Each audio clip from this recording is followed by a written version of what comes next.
భగవంతుడు ఎందుకు బాధ పెడుతూ ఉంటాడు అంటే దానికి ప్రధానమైనటువంటి కారణము ఒక్కటి ఉంటుంది. గత జన్మలలో ఏదో పాపం చేసినది ఉంటుంది. ఆ పాపం ఎవరికి తెలుసంటే మనకి తెలియదు. ఆ జన్మలో శరీరాన్ని విడిచిపెట్టేసినప్పుడు ఇక మనకి ఆ జన్మ గురించి తెలియదు. కానీ ఆ జన్మలో జీవుడు ఏం చేశాడో భగవంతుడికి తెలుసు. అది చిత్రగుప్తుడంటే.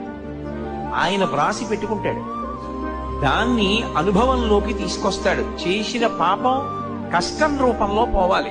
వీడు కూడా బాధపడ్డాడు అనుకోండి, ఆ బాధ రూపంలో చేసిన పాపం పోదు. ఎప్పుడో ఎవరినో అనరాని మాట ఏదో అన్నాడు.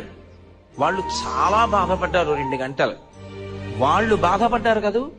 ఆ బాధపడినట్టే ఇప్పుడు కూడా నిన్ను ఎవరో ఒకళ్ళు ఏదో అనరాని మాట అంటారు. నువ్వు 2 గంటలు బాధ. ఈశ్వరుడు గత జన్మలలో చేసిన పాపాన్ని దృష్టిలో పెట్టుకుని ఫలితాన్ని